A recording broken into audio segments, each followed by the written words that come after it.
Hey, Accelerated Algebra, make sure that you're taking really good notes because tomorrow is your final progress check and you can use your notes. Last day of review, here we go.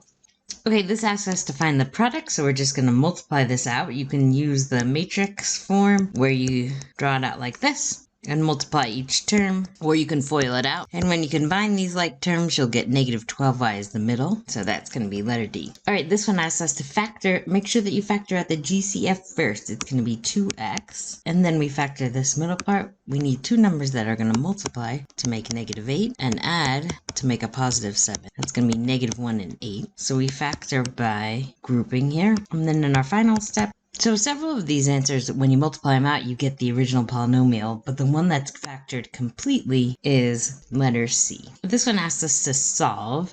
This pattern, of course, is difference of squares. So either 10 plus 1/3 x equals 0, or 10 minus 1/3 x equals 0. Here we're going to end up with negative 30, and here we're going to end up with positive 30, so letter D. Alright, again, solve by factoring. It's already set equal to 0. We're not done yet, though, because what we have are two differences of squares. So there are 4 solutions here. Letter D. Alright, solve by factoring. This one's not set equal to 0, so you want to do that first. 4y squared minus 12y equals 0. There's definitely a GCF, so I'll factor 4y out. And then I've got y minus 3 equals 0. If 4y is set equal to 0, then we'll have y equals 0. We set this factor equal to 0, we have y equals 3. So letter C gives us both those answers. This one's just asking us to factor. I'm going to go 4 times 7. I need something that multiplies to make 28 and adds to make 29. And we'll factor by grouping. And my two factors are w plus 7 and 4w plus 1. Letter A. Okay, this one's asking about axis of symmetry, vertex, and range. So I know the equation for the axis of symmetry is negative b over 2a. My axis of symmetry line x equals 2, and the vertex is going to point 2 something, so we'll just plug in that 2 to get the y value. And that gives me 7, so the vertex is the point 2, 7. This is going to open down, so imagine what this is going to look like. It's going to be like this. It's going to have a vertex at 2, 7. That will be the highest point.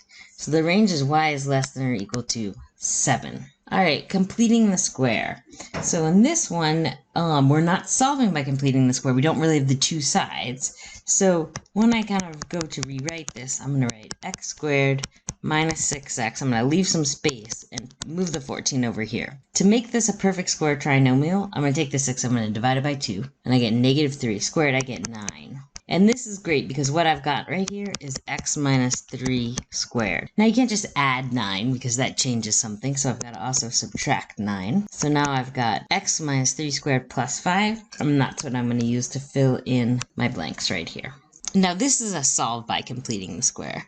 The first thing that I want to do here is move all the constants over to one side. So I've got x squared plus 12x equals negative 26. So to complete the square, I'm going to take this divided by 2, get 6, and then squared, I'm going to add 36 to both sides. So now I've got x squared plus 12x plus 36 equals 10. And I'm going to rewrite this as x plus 6 squared equals 10. Alright, so that's this first blank, x plus 6 squared equals 10. Now, to solve, I just take the square root of both sides, remembering that I've got plus and minus. So I've got x plus 6 is plus or minus the square root of 10. And I'll subtract 6 from both sides. I've got x equals negative 6 plus or minus the square root of 10. And that helps me fill this in here. So x equals negative 6 plus or minus the square root of 10.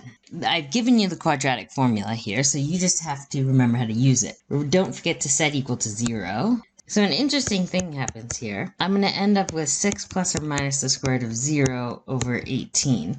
Now the square root of 0 is just 0, so that's just going to give me 6 over 18. I only have one solution here, and this of course will reduce to 1/3. So whenever you've got a discriminant being 0, remember the discriminant is the part under the square root. When the discriminant is 0, that means you only have one solution. So you might want to go back and just check those notes on discriminant and how that works to make sure that you remember each of those cases. But in general, if this is a positive number, you'll end up with the two solutions, and if it's a negative number, you can't take the square root of a negative number and you'll have no solution. Alright, Alright, this is asking for a max height. I can imagine this is a parabola that's going to open down. I have a y-intercept of 12, and then it's got some kind of vertex and some kind of x-intercept over here. We're looking for the max height, so we're looking for the vertex. The x-coordinate is going to be 2, and then I'll plug that in to find the y-coordinate. So its max height is going to be 16 meters, 2 seconds after it's thrown. The vertex is going to be point 216. Alright, same situation, but now we're asking when it's going to hit the ground. So remember what that picture kind of looked like. Now we're looking for this point. So we want to know when the y is equal to 0. So -2 is this x-intercept that's over here, but that doesn't help us in this situation. The 6 is the one we're after, so 6 seconds. Alright, great job. Make sure you've got your notes all organized. Give this one more try if you need to get your 100%.